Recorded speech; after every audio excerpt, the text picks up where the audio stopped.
Hello and welcome to Queenstown International Airport, and I don't know about you, but this has one of the best views of any airport around the world, other than of course Wollongong International. Now later today I'm flying with Air New Zealand back to Sydney on board an Airbus A320 NEO. Now I did film this aircraft type and route a number of years ago, although I had a new camera back then and the image stabilization wasn't great. So I'm back again with a new GoPro and keen to show you what it's like. Now in the last few hours the wind has actually changed direction, so we're now going to be taking off towards the south, which should give you an incredible view of the remarkable mountains behind me. So let's check in and I'll show you how it goes. I'm Stewart and I make videos about planes. This includes flight reports and reviews, tours around aircraft in museums, and sometimes swallowing flies in front of planes. If you're into these types of videos, then please check out my channel and subscribe. Now first, I have to mention how incredible some of the plane spotting views can be if you're north of the airport. Here's the Jetstar Airbus A320 flying between the mountains. On approach, and I'm possibly a little weird, but there's something mechanically satisfying watching the landing gear folding out. I did end up losing track of the aircraft, but you can get a brief glimpse of the runway here. Now here we are back at the terminal as we walk into the combined international and domestic departures. There's a priority lane, or you can use these self-check-in desks, which was a lot faster. Then we were off to check out the lounge. Even though I was travelling in economy, I was allowed into the Air New Zealand lounge because I have gold status with Singapore Airlines, who are in the same airline alliance, Star Alliance, hence the perks carry across. The lounge access has moved, as it was previously before the security, but now it's located at the domestic departure gates. This means that I had to walk past the international departure queues you see here on the right and go through the domestic section. Unfortunately, you then have to come back out, which I'll show you later. Here we are through security and at the departure gate. Swinging around, you'll see these stairs and an escalator up to the lounge. It follows the standard mod design language of Air New Zealand's lounges, with contrasting lighter and darker colours, and some nature scenes scattered around. I'll take you on a bit of a tour, starting with the self-serve bar.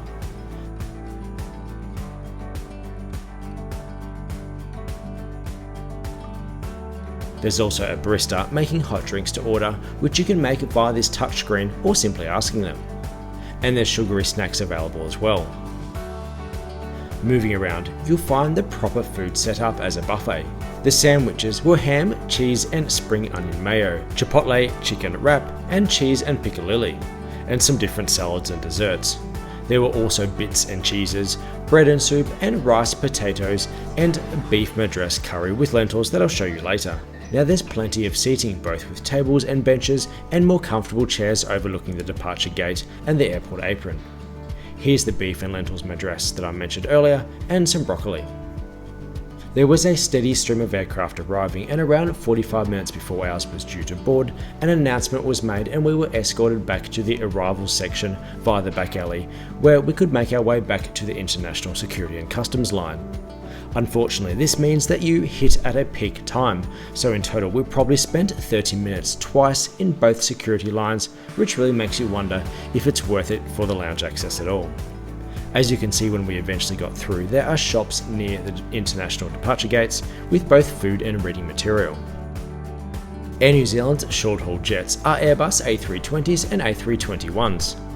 This one here is an A320 CEO, which stands for Current Engine Option, and this type first flew in 1987. Then in 2006, Airbus started working on the upgraded model, which became known as the NEO, or New Engine Option. This here was the first one delivered to the airline, Zulu Kangaroo November Hotel Alpha, which was delivered in 2019. I actually recorded this footage a few years ago, and today's flight was on board the very same aircraft. Boarding was called and we made our way to the aircraft on what was still a stunning day to fly out of Queenstown. I don't believe that there are any aero bridges at Queenstown, so during wet and cold weather it can make for quite a dramatic boarding process, but today was perfect. These bigger Pratt & Whitney engines really look great and make far better music than the older A320s, and I'll mention more of that later. Here we are entering the cabin, and the seats are in a 3-3 layout. Immediately looking to my right, or the aircraft's port side, is row 2. Yes, there is no row 1 on that side, but there is a huge amount of legroom.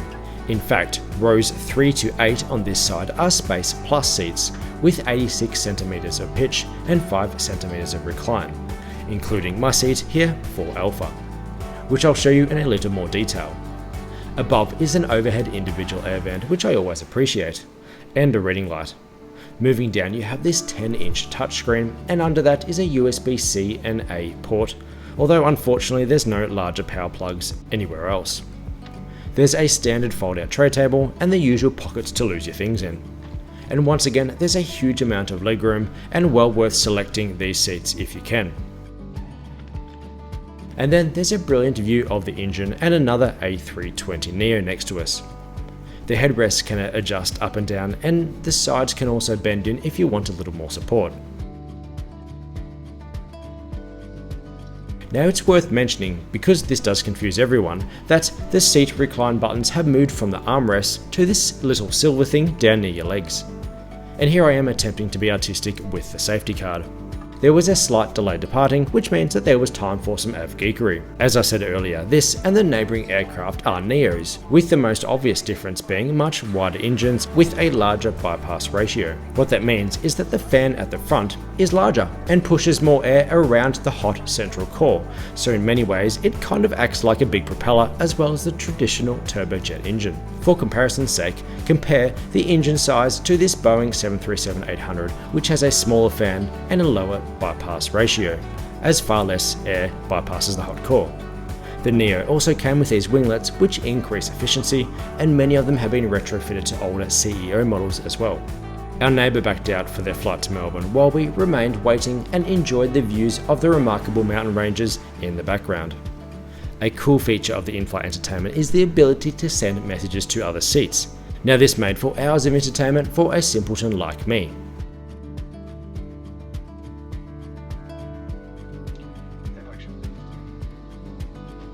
Then it was our turn to back out, the turbofans were started and the wings put into takeoff mode. Travelling around New Zealand really changes your perspective. For me, that hill behind the terminal you see now, or as we would call in Australia, a massive mountain, looks very scenic. Same with these mounds on the other side of the runway. But after a week of travelling around this stunning place where every corner is a calendar photo or iPhone wallpaper for you young people, you almost take everything's beauty for granted. I'll stop talking and let you enjoy the spool up and start talking again once we gain some altitude. Yeah.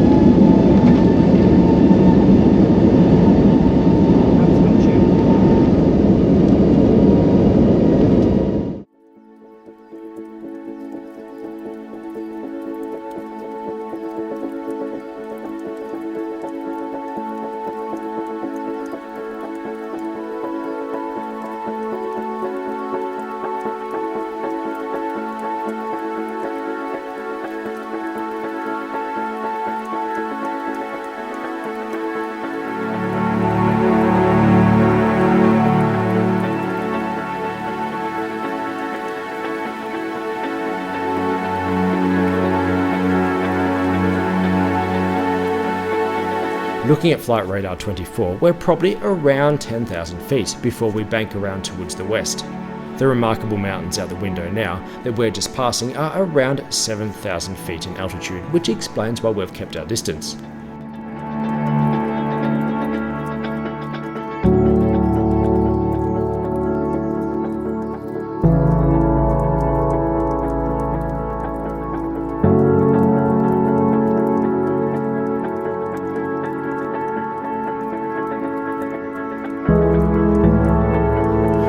Now we're approximately 17,000 feet and just past Lake Wakatipu, which extends around to Queenstown itself. The mountain range below is much drier this time of the year but will be covered by snow in winter. Now at 20,000 feet we just passed Lake Te Anau and the road to Milford Sound is along its east shore. This whole area of the southern alpine ranges is incredible with big peaks towering over fjords.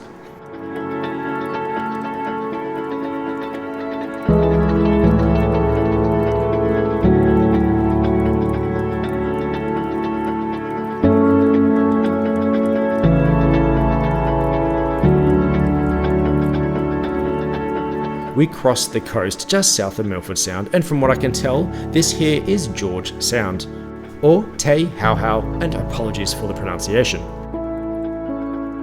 And sadly, we crossed the west coast, bringing to an end our adventure in the South Island, but it certainly won't be the last. Now to actually continue the flight review. We'll check out the in-flight entertainment.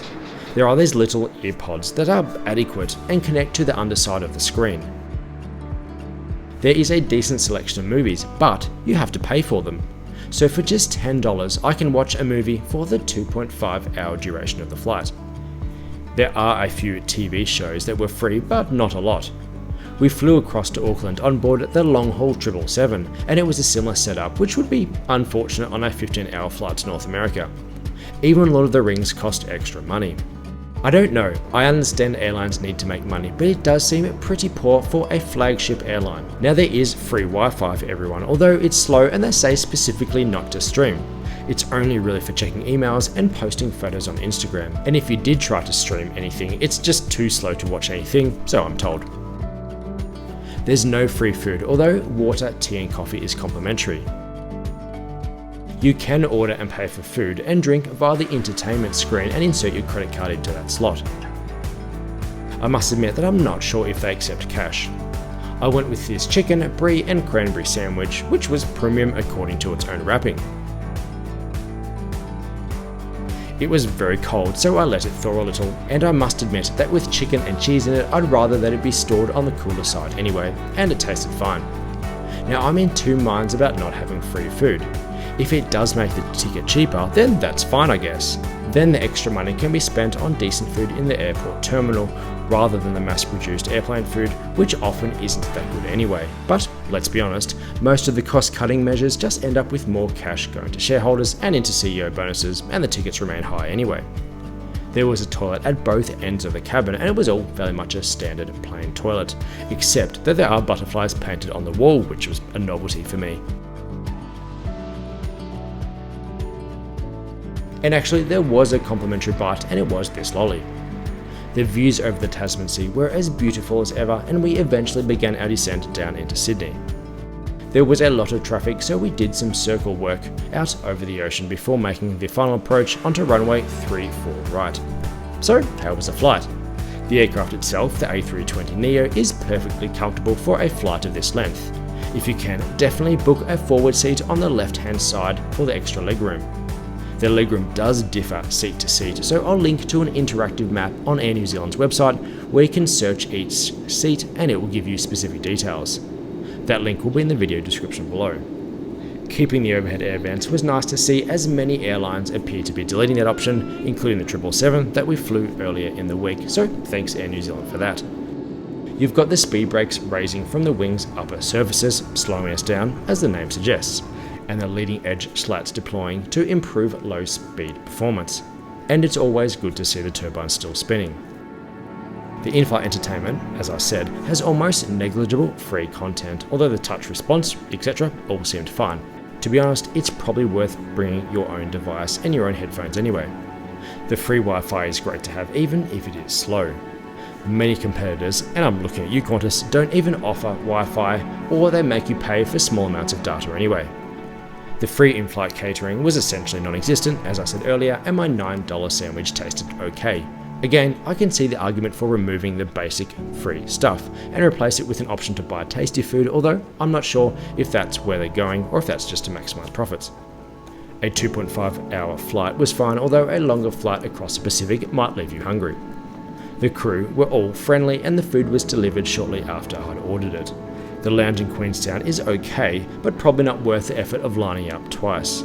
There is now a Manea lounge in the international departure section, and I'm assuming that's where Qantas business and status passengers are sent, and that's a huge benefit if you were to fly with them across the Tasman.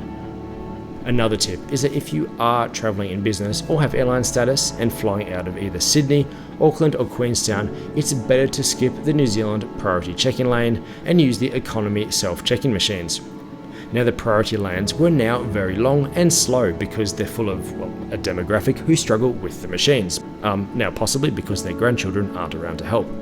I say that partially in jest, but it was actually the case at all three airports we flew out of, and the queues were very long. But anyway, Overall, flying with Air New Zealand is usually a great experience, and this was no exception. I do feel like they're slipping down market a little with paying for entertainment and food, but we'll see what happens in the future. If everyone becomes low-cost carriers, then maybe good old-fashioned full-service airlines might appear in their place again.